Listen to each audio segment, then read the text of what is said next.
The average new car now sells for around $50,000, financed over loans stretching to 84 months, which is 7 years of payments on an asset designed to lose most of its value and much of its function long before the note is paid.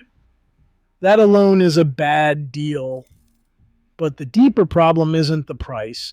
It's what you're actually buying. You are not buying a machine you own and control. You are buying a subscription to a corporate ecosystem, one engineered to monitor you, monetize you, and obsolete itself on a schedule that serves the manufacturer, not you.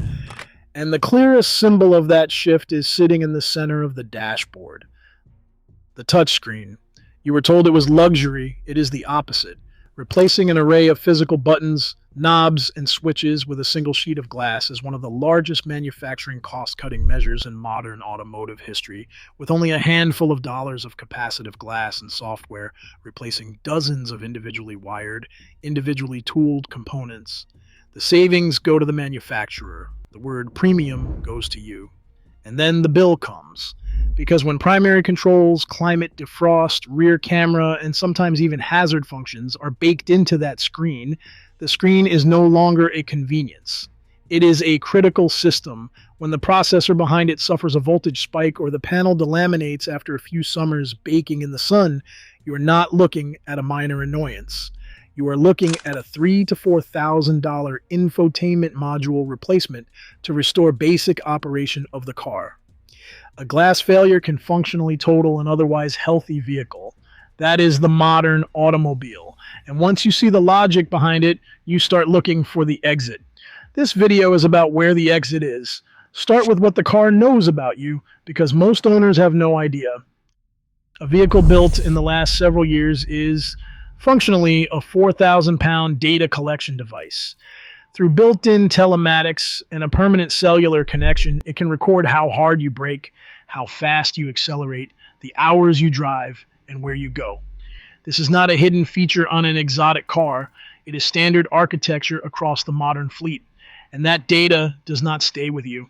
A 2024 New York Times investigation documented the pipeline directly. Automakers were funneling driver behavior data to brokers including LexisNexis and Verisk, who packaged it into risk scores and sold it to insurance companies.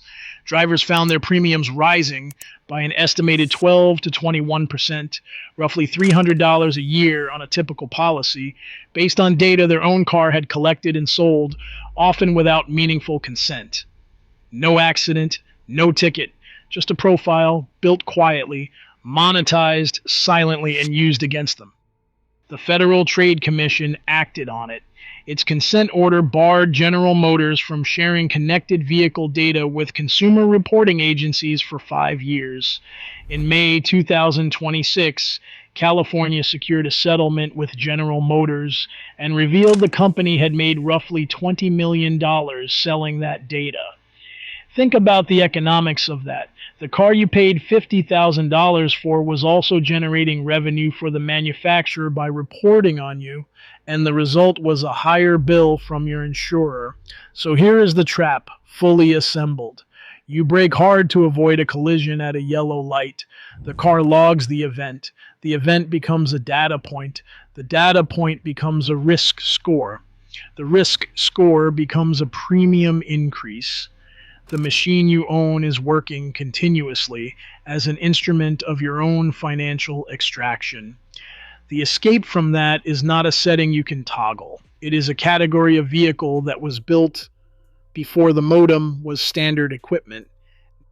Now the mechanical side, because the modern car isn't just surveilling you, it's engineered to wear out. To meet ever-tightening fuel economy and emissions targets, manufacturers downsized. The result is the tiny, overstressed engine. 3- and 4-cylinder turbocharged units asked to haul heavy crossovers and SUVs. They were never naturally sized to move. Boost compensates for displacement, which means these small engines run under constant high pressure and heat, conditions that accelerate wear on components built to the thinnest tolerances cost allows. Pair that engine with the modern transmission, and the problem compounds. Many new vehicles use a continuously variable transmission, CVT, which transfers power not through interlocking steel gears, but through a belt or chain riding between variable pulleys. Under the sustained torque of a turbocharged engine pushing a heavy vehicle, that friction-dependent system wears, sheds material, and contaminates its own fluid with fine metallic debris. When a traditional geared automatic fails, it often fails gradually. When these systems fail, they tend to fail completely, and the repair frequently costs more than the vehicle is worth. The phrase that fits is grenades with 70,000-mile fuses. The drivetrain is engineered to survive the warranty and not much beyond it. By the time the expensive failure arrives, the warranty is gone, the value has cratered, and the owner is left choosing between a 5-figure repair and walking away. That is not an accident of engineering. It is the predictable output of building drivetrains as disposable consumer goods. So if the new car is a surveilled disposable subscription, where is the exit? It sits in a specific, definable window of manufacturing from 1996 to 2008. And the boundaries are not arbitrary, they are technical. The hard baseline is 1996. That is the model year the federal government, under the Clean Air Act, made onboard diagnostics 2 mandatory on every passenger vehicle sold in the United States, alongside standardized electronic fuel injection. That single fact is the foundation of the entire strategy. It means any vehicle from 1996 on can be read by a $20 scan tool from any auto parts store. When a warning light comes on, you or any independent mechanic can plug in, pull the code, and know exactly what is wrong. No dealer-only software, no subscription, no gatekeeping. The diagnostic transparency that the modern industry is busy locking away was, in this era, federally guaranteed and wide open. But the window has a top edge too, because the cars of this era predate the architecture that turned vehicles into data harvesters and disposable appliances. No touchscreens controlling critical functions, no built-in cellular modem reporting your location and driving behavior, no starter punishing automatic stop-start system, no parts pairing software locks. You get modern crash safety, airbags, crumple zones, the structural engineering that makes these cars genuinely safe. Combined with mechanical and electronic simplicity, you can actually own and maintain. That is the convergence that makes this window unique. Old enough to be analog, private, and repairable. New enough to be safe, fuel-injected, and diagnosable. It is a narrow band of automotive history where the technology was advanced enough to be reliable and simple enough to remain yours. And it is closing as these vehicles age out and the supply shrinks, which is exactly why the people who understand it are buying now.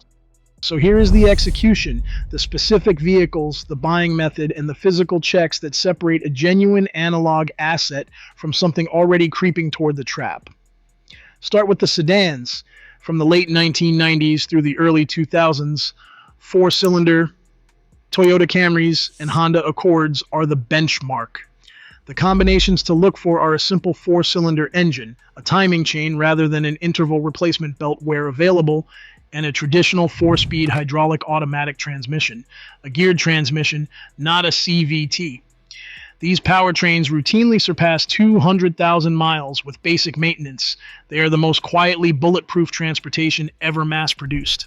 For trucks, the target is late 1990s General Motors platforms with the 5.7-liter Vortec 5.8 or early 2000s versions built before the introduction of active fuel management, the cylinder deactivation system whose lifter failures have plagued later General Motors engines. A Vortec without cylinder deactivation is a simple, stout, endlessly serviceable workhorse. And then there is the ultimate expression of the loophole, the Panther platform, the Ford Crown Victoria, the Mercury Grand Marquis, and the Lincoln Town Car. Body-on-frame construction, the ultra-low stress 4.6-liter V8, an engine so underworked it routinely runs past 250,000 miles. Cheap, abundant fleet and police surplus parts. These cars were built in enormous numbers for taxi and police duty precisely because they refuse to die. For the buyer who wants maximum durability and minimum complexity, the Panther is the destination. The buying method matters as much as the vehicle. The strategy is cash, a budget in the range of $5,000, bought from a private party, not from a dealer. Private sellers price on need and history, and you avoid the dealer markup, the financing trap, and the add-ons.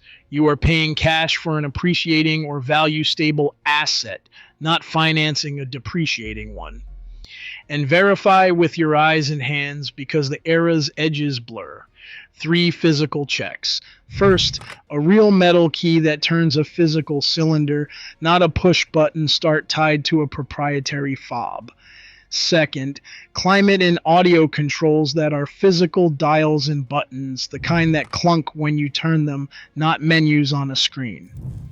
Third, a gear shift connected to the transmission by a steel cable or linkage you can feel engage, not a by-wire electronic selector. A car that passes all 3 was built to be operated and owned directly by a human being, not mediated by software that answers to someone else.